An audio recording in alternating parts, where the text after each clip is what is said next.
បាទនេះគឺជាវគ្គបញ្ចប់នៃកម្មវិធីចម្រៀងសំណពរប្រិមិត្តស៊ីនដែលលោកអ្នកតែងតែបានជ្រាបនៅប្រវត្តិនិងប្រភពដើមនៃបទចម្រៀងពីអតីតកាល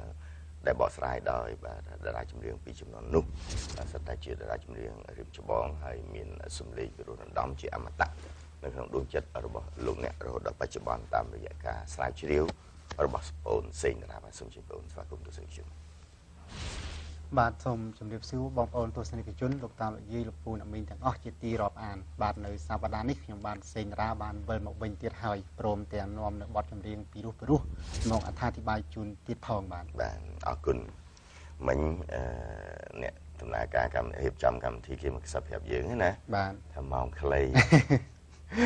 គេនឹងគិតលើកយកបទអីបងចង់សួរនាំច្រើនដែរណានិយាយមួយម៉ាដាលីនមិញរឿងបទអាចារ្យបាំងឈើអីហ្នឹងណា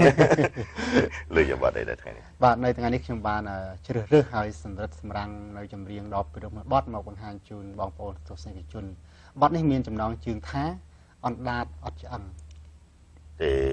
អ្នកនេះពុនចាំមិនប្រាប់គេតែអីគេដឹងទាំងអស់គ្នាអណ្ដាតអ្នកណាមានឆ្អឹងឥឡូវបងសួរតែអ្នកខ្លះអត់នឹកឃើញដល់ពាក្យហ្នឹងបាទអញ្ចឹងហើយបានថាពាក្យនេះតាមពិតសាមញ្ញទេតែបើពេលគាត់យកមកធ្វើជាចំណងជើងបទចម្រៀងគេចាប់អារម្មណ៍តែម្ដងបាទហើយបើគាត់មិនច្រៀងទេអត់មានគេនឹកឃើញដល់អណ្ដាតនឹងអត់ឆ្អឹងទេជិតពិតបើអណ្ដាតមានឆ្អឹងនិយាយអត់ចាញ់ទេបាទតែមានចម្រៀងមួយទេគេនិយាយថាអណ្ដាតដុសឆ្អឹងនឹងមិនវិញនោះចាំន័យថាអណ្ដាតហ្នឹងមានថាមានអណ្ដាតទៅហើយហើយក៏មិននិយាយឲ្យគេដឹងអូចាំន័យថាដូចជាអណ្ដាតដែលដុសឆ្អឹងត្រង់ភ្លឹងកន្លោះអត់កើអញ្ចឹងណាអណ្ដាតសត្វអីមានឆ្អឹងអត់ដឹងដែរទីអរគុណច្រើនបាទបទនេះមានប្រភពពីឆ្នាំណាហើយនិពន្ធដោយអ្នកណានិងបកស្រាយដោយតារាចម្រៀងណាដែរបាទជាដំបូងខ្ញុំសូមលើកមូលហេតុមួយដែលខ្ញុំចង់បង្ហាញបទនេះដោយសារថាបទនេះគឺជាអ្នកចម្រៀងមួយដែលខ្ញុំអត់ដែលលើកមកនិយាយសោះបាទបទនេះគឺជាសំនៀងរបស់លោកដូចកំហាក់ធ្លាប់លើដំណើរប៉ុន្តែលើបងអូនលើកយកជាសំនៀងរបស់គាត់មកទេហើយបទអណ្ដាតអត់ឆ្អឹងនឹងឯងណាជាបទតំណាងគេឈ្មោះរបស់គាត់គេថាបទប្រចាំតកូលពេលណាដែលច្រៀងបទហ្នឹងឬបទហ្នឹងគេនឹកឃើញដល់លោកដូចកំហាក់ឯងបាទហើយកម្មវិធីដែរបានលើកពីគាត់ទេអញ្ចឹងហើយបានជាខ្ញុំជ្រើសរើសបទនេះមកបង្ហាញជូនក៏ដូចជាឲ្យបងប្អូនមកដឹងថាបទនេះណាអ្នកនិពន្ធហើយមានរឿងរ៉ាវយ៉ាងណាបាទបទនេះគឺលោកដូចកំហាក់ជាអ្នកបកស្រាយហើយលោកថែមទាំងជាម្ចាស់ស្នាដៃនិពន្ធផ្ទាល់ទៀតផងគឺគាត់និពន្ធទាំងបទភ្លេងទាំងទំនុកច្រៀងហើយពិសេសលើនេះទៀតសម្រួលតន្ត្រីដល់ខ្លួនឯងទៀតផងអូសរុបមូលតែបាទនិយាយរួមទៅគឺស្នាដៃគាត់មកចប់ទាំងច្រៀងក៏គាត់បទភ្លេងក៏គាត់ទំនុកច្រៀងក៏គាត់ហើយសម្រួលតន្ត្រីក៏គាត់ទៀតអញ្ចឹងនេះគឺជារឿងកប់ជួនណាវាកម្រមានណាអ្នកចម្រៀងពីដើមដែលគាត់ចេះមកចំអញ្ចឹងណាសូម្បីតែលោកស៊ីនស៊ីសមុតគាត់ចេះតែច្រៀងចេះនិពន្ធបទភ្លេងចេះនិពន្ធទំនុកច្រៀងតែអត់ចេះសម្រួលតន្ត្រីព្រោះថាការងារសម្រួលតន្ត្រីពិបាកណាបាទចាប់អ្នកនេះទឹកដៃយ៉ាងម៉េចចាប់អ្នកនោះទឹកដៃយ៉ាងម៉េចយកមកដាក់តន្ត្រីយ៉ាងម៉េចឲ្យផ្គុំពីរោះរងំរំដំដួងចិត្តពិបាកមែនសម្រាប់ការងារសម្រួលព្រោះថាពេលគេទៅសេណោតភ្លេងមកយើងមើលណោតភ្លេងច្រៀងយ៉ាងមែនតែដល់ពេលហើយអ្នកសម្រួលតន្ត្រីគាត់ទៅដឹងថាអូបទនេះត្រូវឲ្យហ្គីតាចេញមុនយូឡុងចេញមុនក្រុមប៉ាចេញមុនហើយជួសភ្លេងកន្លែងណាអានោះពិបាកណាស់បាទតែលោកដូចកំហាក់គាត់ចេះ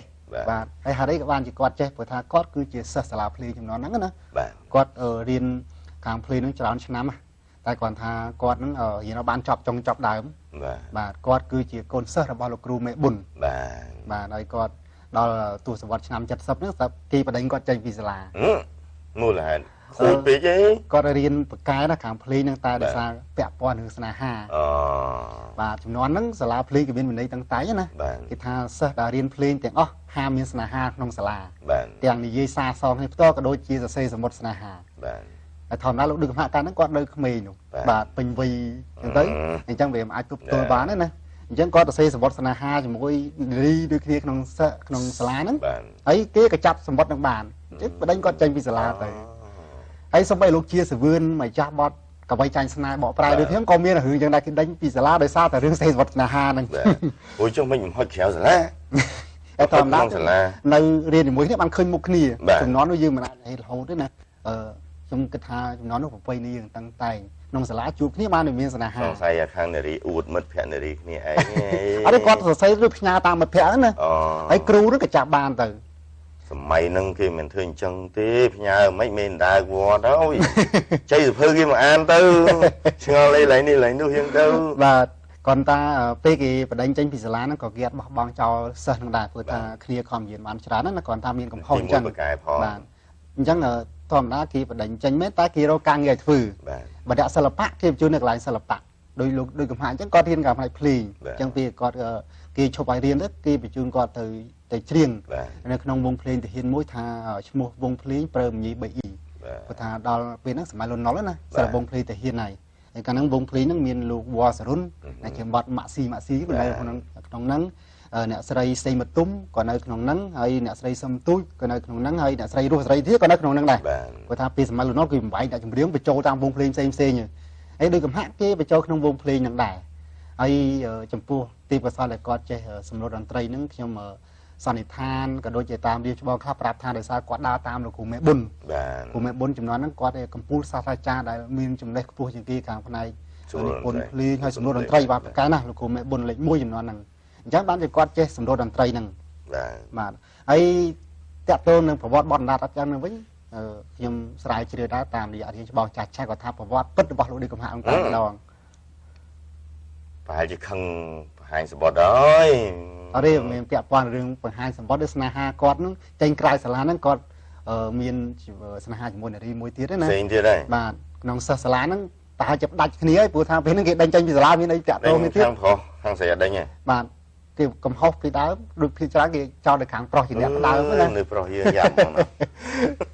ai đời kia còn miền sna ha tới lúc đừng mát qua đời máy nó chỉ là chấm riêng là miền chia phép cây cỏ chẳng kỳ chẳng lời sao còn phạt thôn thiên phạt trò sầm bát tới có bảy bạ sna ha nằng chẳng hay ban chỉ có đi pôn bọt nạt ở chẳng này nhưng ban chỉ có xe mà hay có riêng ở bậc hai nhầm bìa rộng bậc có thôi là bay nó chủng non năng tay mà đòn ở từ lửa bẩn nâng thì khơi chúng con ấy tiếp cái sao là bác con điên khơi cho con đi pôn phơi gọt vào coi tụm nóc chỉ điên có xi khné nó bắt năng tiệt phòng ai bị xe trăng tụm nóc rửa phẳng con bên tiếp cái sao là xe ló nè khôi chặt năng sấy bong khom phật sả phật ní hai mà ha phật ao khuôn sồn ai lời tiếp đăng tha chục một bậc ổn từ chi vật sồn tiếp lên phật sả nơi tại lạnh tại đạiต่อมาได้บอกเรายื่นปีได้ปราชัยปรุษนาฮะมีแต่สระที่จุมิดจังเลยด้วยกับหักกอดแม่เรื่องสนาฮะหึงไอ้ก็โอ้นั่งได้ผู้ที่อาจารย์ยิ่งฉลองฉลาดđãได้ดังตุนแต่ตัวมันจังกอดปีนั้นจีน่าจะเรียงพ้องจีเรียงของบาพ้องจังไอ้ปีมีหนึ่งหลายสระนะพ้องจังมันหยิบผักสระบ่มาเรื่องสนาฮะหนึ่งพอปีสวังยืนอาจจะเป็นเรื่องสนาฮะวันมาจำนวนนายบัดนี้กลายปีสำเร็จเดี๋ยวบอกกอดได้จีเรียงยางปีรู้นำมีสำเร็จฟลุตคือคอยได้แต่บอกลูกไอ้บรรณาก็ทาปีนั้นลูกดึงกับให้ก็ได้เรียงฟลอมฟลุตไอ้ชายก็ตื่นแต่ฟลอมฟลุตต้องบัดต่างๆเอาคุณชนะบ้านดิฉันมาส่งบัญชีเลือดสลายในนี้กิจการตามด้านทุสนาด้วยต่อเติ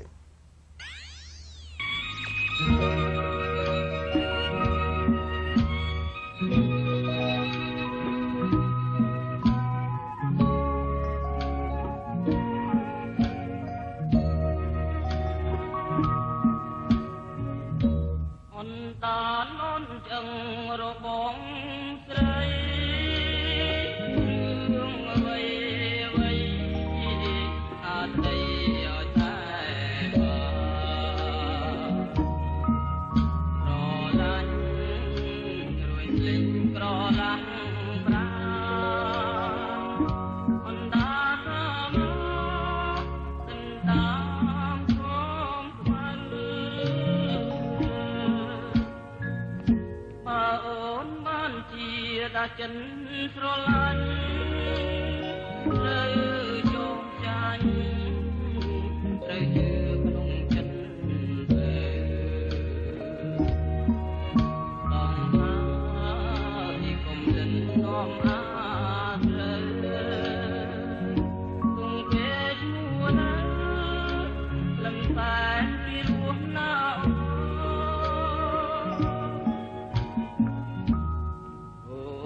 ចិត្តនឹងស្រីប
បាទបន្តមកពីលោកអ្នកបានទស្សនានៅបទចម្រៀងអណ្ដាតអត់ឆ្អឹងហើយនឹងជារឿងស្នេហារបស់លោកដូចគឹមហៈបាទស្នេហាទី2បន្ទាប់ពីគេបដិញ្ញចេញពីសាលាកាចដែរណាសាលាសម័យហ្នឹងតឹងរឹងណាគេមានវិន័យគេល្អណាស់វិន័យតឹងរឹងគេថានៅក្រៅសាលាមិនឲ្យធ្វើចុះតែនៅក្នុងសាលាសិទ្ធិក្រោមការគ្រប់គ្រងរបស់សាលាត្រូវគោរពបញ្ជារបស់គេណាបងចាំបានថានៅខេត្តបាត់ដំបងមានវិទ្យាល័យ2អេបខុតនិងនេតយ៉ង